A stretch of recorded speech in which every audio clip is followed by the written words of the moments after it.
I'm going to have a little rant about my latest case. I'll explain the situation with it.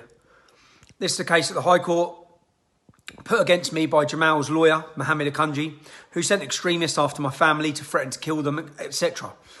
But this case, it is financial terrorism. I've just put something in here to show the costs. £650,000 if I lose. Now, what I'm supposed to do, which is what I was advised to do, is to just pay and apologise at the start. And then they can run with the headlines that I lied. I said Jamal wasn't innocent. I said that he assaults English girls. I have a schoolchild, willing, who has already given a sworn affidavit, along with her parents, along with other children who witnessed him attack this schoolgirl, along with another 12-year-old boy. Remember, Jamal was 15, a 12-year-old boy who was already given a video interview to confirm that Jamal was assaulting him, along with another parent who confirms Jamal was racist, along with what we're currently waiting on a court order, which we know already confirms by his school report. His school report on the system confirms he attacked another girl. Okay? We're waiting on all of these things. And I have all of these things. Now, the case against me, which I need to prove in court, and it's these costs that just is why most people just weigh it up and go, oh, just pay him. Just pay him. How can he sue me for £100,000? How can a court system allow the charges and costs for that to be over £500,000? How can they? How are you supposed to defend that? You're not. You're supposed to give up or you're supposed to be bankrupt. That is the idea. To bankrupt me so I become reliant on the state. If I'm reliant on the state, where do you think they're going to house my wife and children? I think we all know that. That's what this is about. There's more than one way to skin a cat and they've found this new tactic. Why should I apologise when it's the truth? I don't know if you've seen, but the man who set up the campaign for Jamal, the fundraising campaign, he raised £157,000, was a man called Mohammed Tahir from Huddersfield. Many of the parents of the children, when I've gone up to Huddersfield and spent time talking to the parents, are terrified.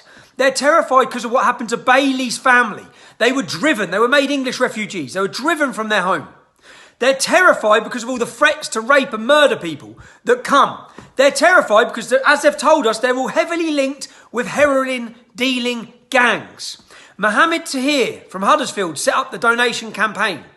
Mohammed Tahir from Huddersfield is currently facing a death penalty in Pakistan for importing £2 million worth of heroin.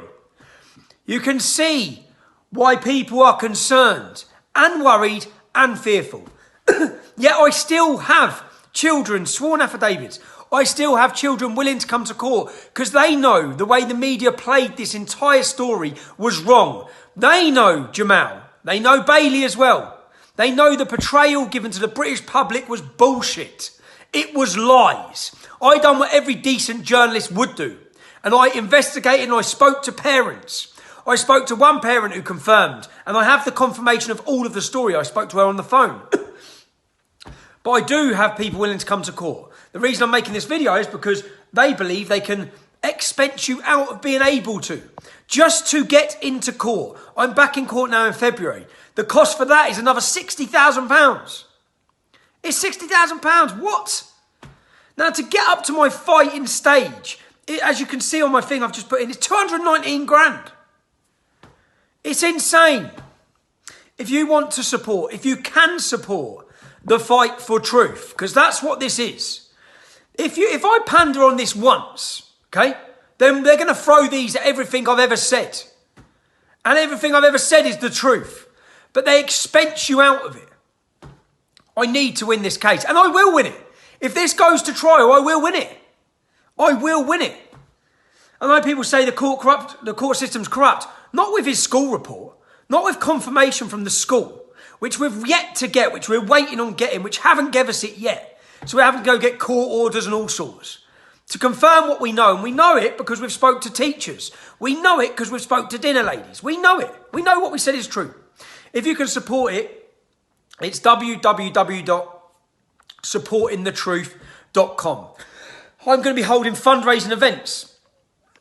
I don't want to roll over on this. I don't want to throw Bailey under the bus, and I don't want to say anything was not the truth, because it was. And I can confirm all of that in a court of law. It's just they think they can expense you out of that. The ability to even fight it. I'm hoping that I can. Even though I've been removed off social media, it's going to be difficult. I know that from the last 2 days of donations. It's dead. It's going to be difficult. But we fight on. And I fight on. And essentially, many of you I've been seeing over the last couple of weeks. I hope to see many of you over the next couple of weeks. I don't see why I should roll on this. Least of all to some lawyer who sends radical extremists to my house. Least of all when everything I said is the truth. So again, if you can spare a penny, £5, £10, and give me the ability to fight this case, it's so much appreciated. Basically, my family home or my wife's home rides on this. And they know that. And that's what they're going after. So I thank you prematurely for the support. It's www.supportingthetruth.com.